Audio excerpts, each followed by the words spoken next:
Good morning, everybody. Happy Friday. Finishing up my shake. I am not in workout clothes. I'm actually going to rest throughout the day and work out later this afternoon or this evening. Or just do like a light run, walk, and do my actual workout tomorrow.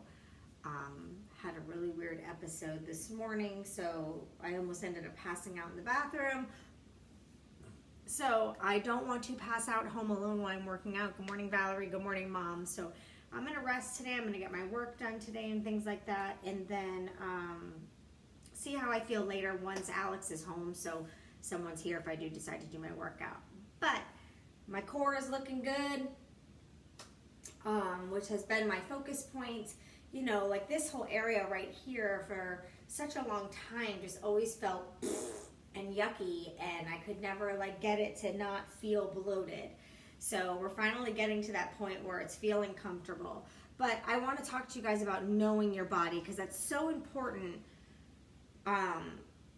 with knowing your body and food. And here's why. Because that needs to be opened. Because everyone is different. So where keto might work for one person, it doesn't work for everybody. Or where, eating whatever strict diet you want to do doesn't always work for everybody. So you need to really listen to your body, pay attention to changes in your body. So let me share my experience with you. As you guys know, I'm taking that nutrition course. And they talked a lot about intermittent fasting, which is something I pretty much already did. You know, I didn't eat after 7:30 p.m. and then I would have my shake around 7:30, 8 a.m. Usually 7:30 because I want to work out at 8. So that gave me that 12-hour window of intermittent fasting where my body wasn't eating anything and my body was just doing its thing. But in this nutrition course, they talked about stretching it longer. So they were saying, like, if your last meal was 7 p.m., don't have your first meal in the morning till 11 a.m., okay? That's like a 15-hour window of not eating. So I was like, okay, well, I'll try it. Only because you guys know I try everything. Because I know that I speak to a lot of you guys about nutrition, and fitness and things like that. So I never ask you guys to do things I don't already try. And I like to try the things so that way I could share with you all, you know, what it did for me and how it worked for me. Now hold on, I'm seeing on my Instagram peeps. Good morning, guys.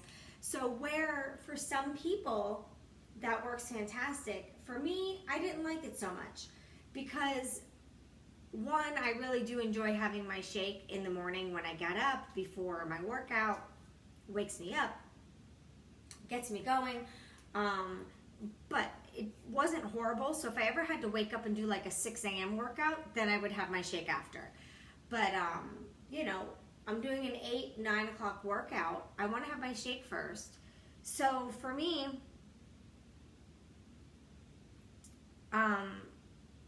I didn't eat till like 11, but then I found I did it for 2 days. Okay, so not Monday and Tuesday.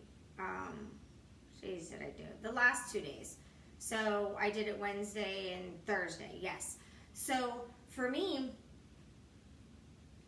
the hunger part wasn't hard. The window of not eating wasn't difficult for me. I had a lot of water, but the part that was hard was cramming 1,500 to 1,600 calories in that smaller window. I felt like my stomach felt uncomfortable, bloated. I was getting stomach aches, and I was eating foods that I normally ate, like my taco soup that I make a lot. I ate that, and I had a stomach ache. And I was like, oh, maybe I can't eat the taco soup anymore. It's not that. Then the next day, the same thing happened. Ended up with a stomach ache in the evening, and then my stomach felt bloated, and I'm like, okay, I'm trying to do this so my stomach doesn't feel bloated. So I can't get my and then I wasn't getting all my calories in, and I know that if I'm not eating the proper calories, but I'm putting all the work in for my workouts, you got to get the proper calories in. So I was only like trying to get the calories in like a 7-8 hour window. That's tough to get the calories in for that amount. You know, I was having a hard time getting them in. And then I ended up with the stomach ache. And then this morning, I didn't know if I had to go to the bathroom or if I had to throw up. I'm dry heaving. My body's really hot. I felt like I was gonna pass out. You know, when you get that feeling that you're gonna pass out. Good morning, guys. And then I called for Kayla, but she didn't hear me because I wanted her to get me a washcloth to put on my neck to help cool my body down so I wouldn't pass out. So then I just laid myself on the cold tile floor, and then I just kept like doing the dry heaving. Eventually I just had to take my shirt off because I needed to cool my body down. And then my body started sweating, which any of you guys know, when your body starts to sweat, it's your body's own little air conditioning. So then my body started to cool down and I started to feel a little bit better. Don't know if that has anything to do with the stomach aches or whatever, you know. Our stomachs are really crazy. Hey, Rach, good morning. So the reason why I'm sharing this with you guys, waiting that long to have my breakfast, it doesn't work for me, but it works for some people. You know, I don't mind, you know, maybe having my breakfast at 9, because there's sometimes I'll sleep a little bit longer on the weekends and things like that. But if I'm up, I need to have my shake, get myself started. So I had told my mom last night, I was like, I'm going to go back to what worked for me. I'm still going to watch the foods that I eat because there are some foods that I'm noticing I can't do because they end up upsetting my stomach, like a lot of grains. The only bread I seem to be okay with is the Dave's Killer Bread. You know, it's just seeds, but I can't do like rices and quinoa and things like that. Brown rice is okay in a very small portion, but like quinoa and stuff like that seems to upset my stomach. You know, it's all trial and error. So I wanted to share with you guys ways that you could do this that that can help. So you could take foods away slowly. Like if you're feeling bloated and if you're feeling like, you know, like for me, I got on the scale this morning. It said 111. My stomach is upset. So my stomach lining is inflamed. So I do feel a little bloated. I feel heavier than I am because of the bloating. I know I'm not heavy. I know I'm not fat, but I feel that way. So if you're feeling that way, no matter what the scale says, go off of what you feel. I know my mom was doing this too, and she found that she doesn't do well with Greek yogurt. Like she won't have it, she feels great, and then she'll decide to have a little bit, and she immediately gets like the bloating and the upset stomach. So Greek yogurt doesn't agree with her. Doesn't mean she has an allergy to it or she's lactose intolerant or anything like that. It just means that yogurt in any form bothers her stomach lining. Our stomach lining is as thin as a tissue. So anything that it feels is harming us, it's going to try to protect. And the way that our stomach lining protects is it inflames and it swells, which can be a reason why a lot of people have a hard time with weight loss. Yes, Rachel. So pay attention to that. Like, even keep like a little food diary to where, like if you start to feel like that throughout the day, here's a tip. If you start to feel that bloated, or if you get a headache or anything like that, think of the meal you just ate. If you just have a headache, think of the meal you just ate, because I can guarantee you either didn't eat or you haven't had any water. Headache is a sign of dehydration, just an FYI for you guys. So if you're getting headaches every day, think of your water intake throughout the day. You probably are not drinking enough water, and that is your problem. You're supposed to be drinking a minimum of half of your body weight in ounces. So I should drink like 50, 60 ounces, but I usually end up drinking a little bit more. You know, I have my big shake, which is full of water.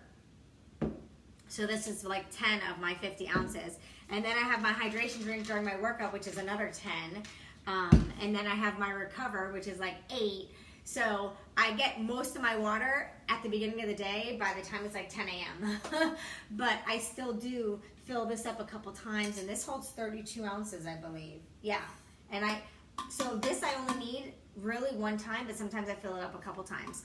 So yes, water is life. So be cognizant of that if you're getting a lot of headaches, think about your water intake. But when it comes to the food, I'm learning so much about my body and food. So when it comes to food, you need to really, really listen to your body and what it's trying to tell you.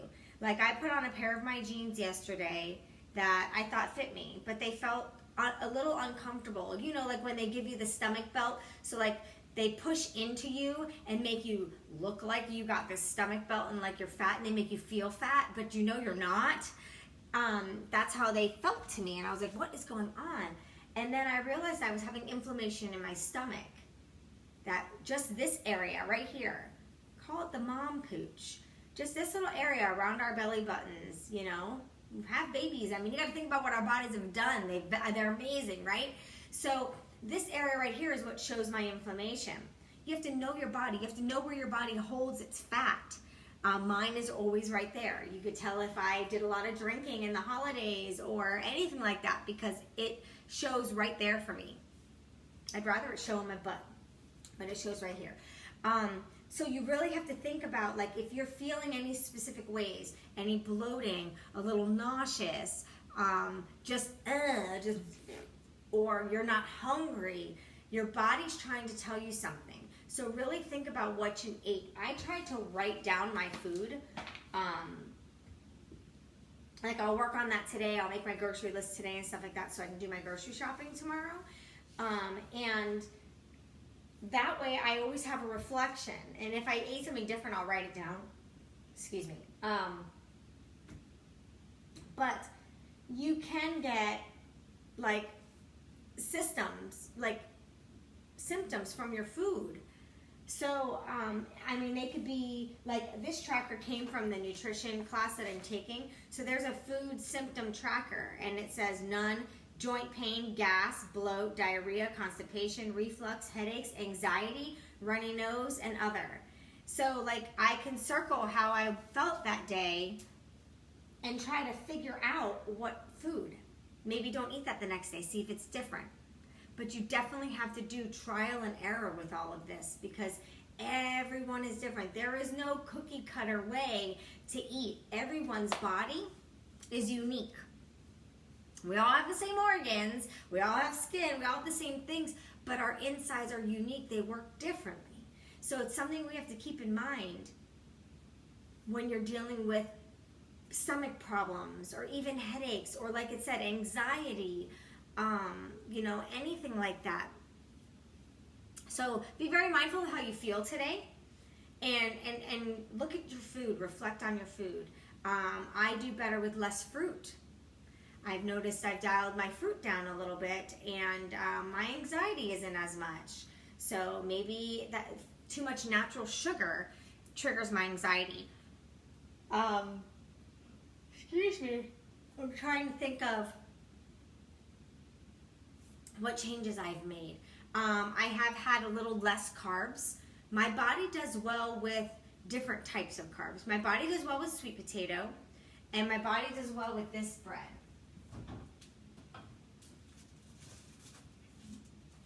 The whole grain and seed, the green package of the Dave's Killer Bread.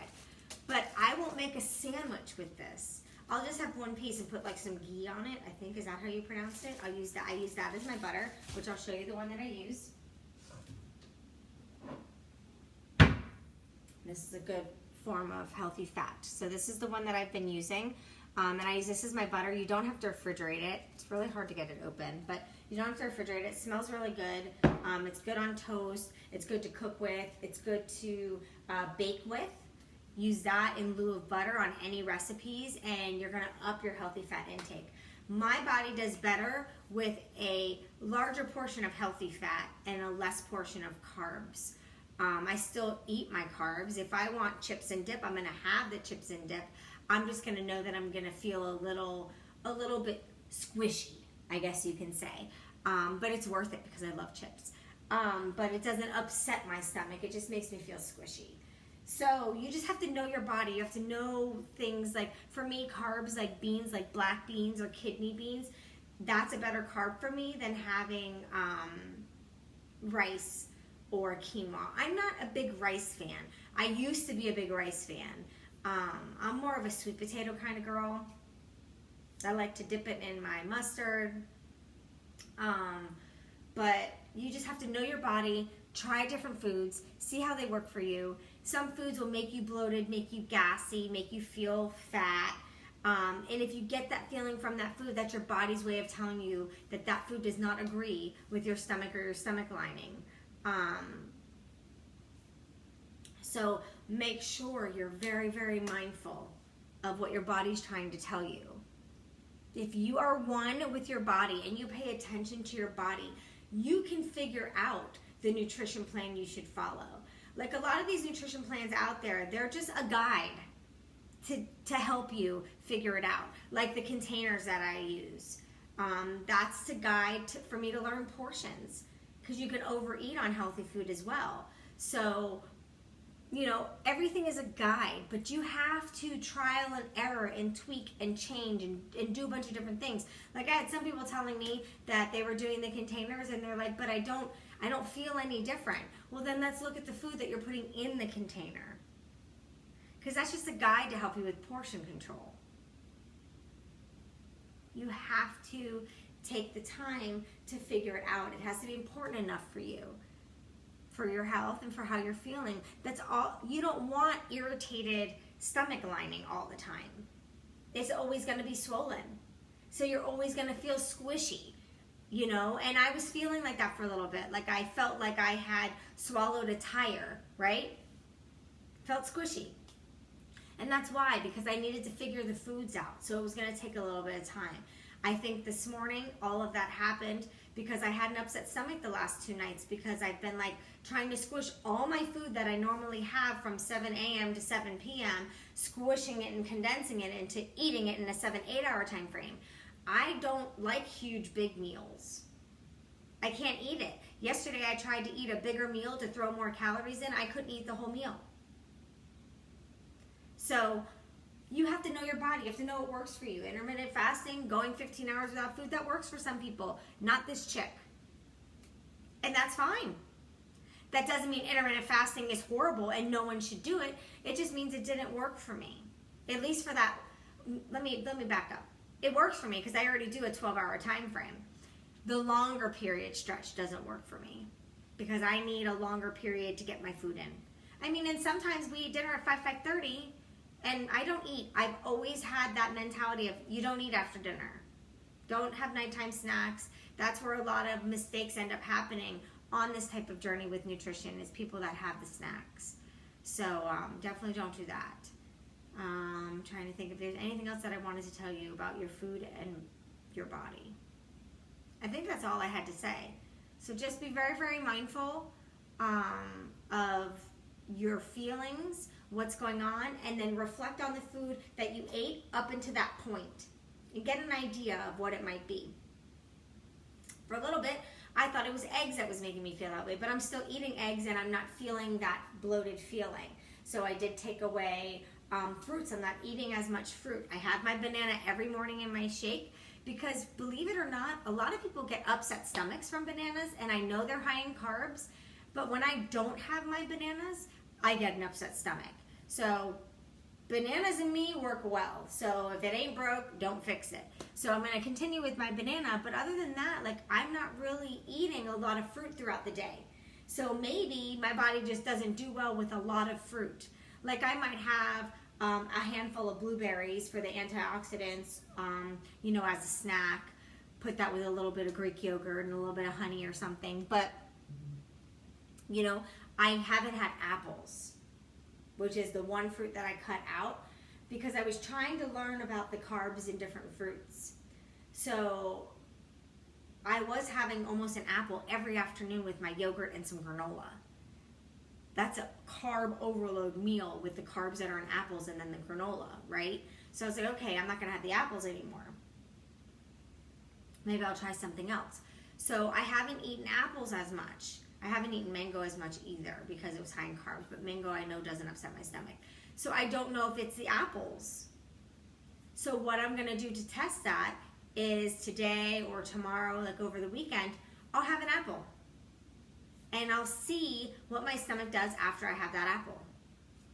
But I'm not gonna have it with the yogurt because I'm still questioning if yogurt does that for me. I haven't been eating a lot of the yogurt either. Yogurt is very good for us ladies, for our girly parts, but I don't know if it's good for my tummy. So I'll eat the apple separate and see what it does. And then the next day, I'll have the yogurt separate and see what it does. That's how you have to trial and error. If you're questioning two foods, don't try to do it at the same time. You're not going to know which food it is. So you take it away for a little bit. Let your gut clean itself up. Hey, Debbie. Hey, Rhonda. And then reintroduce one of the foods that you're questioning. See how your body reacts. See if you get a headache, anxiety, gas, bloating, if you get irritable. What were some of the other ones? Oh yeah, diarrhea, that kinds of stuff. If you do, then that food doesn't agree with you. You just don't eat it. It doesn't mean you have a food allergy. It just doesn't agree with you. Now, there's blood work that you can do and testing you can do. You can buy these kits. I don't know how they do them. I don't know if it's done with saliva or whatever, but you can buy these kits. And it food tests. It goes based off of whatever in your body, and it tells you what foods you should stay away from. I'm curious. They're expensive, but I'm curious just to see. But nonetheless, this is the way you could do it without paying the fees. Is you just, take things away that you're questioning. So I was questioning eggs, yogurt, some of the fruits, some grains, which they're not horrible. Like I can have a little quinoa, but I do notice that I get bloating with quinoa. It upsets my stomach. I'm better off with brown rice than I am with quinoa. But I don't eat a lot of it. I like my veggies and my protein, and I love avocado. I love bacon. I love all the healthy fat stuff. So that's your ways of learning your body and listening to your body when it comes to food. So if anybody has any other questions, just comment below. If you're watching the replay, write replay just so I know. And comment below, message me. However you want to get in touch with me to ask, I will share with you guys everything that I have learned so far. I mean, I'm only into the first 2 weeks, but I have learned a lot. I've done a lot of trial and error stuff with my own body over the last 6 years. So am I an expert? No. Am I certified? No, but I have a lot of experience with what I've done for myself that I can pay forward. So if you have any questions, feel free to ask. Have a great Friday.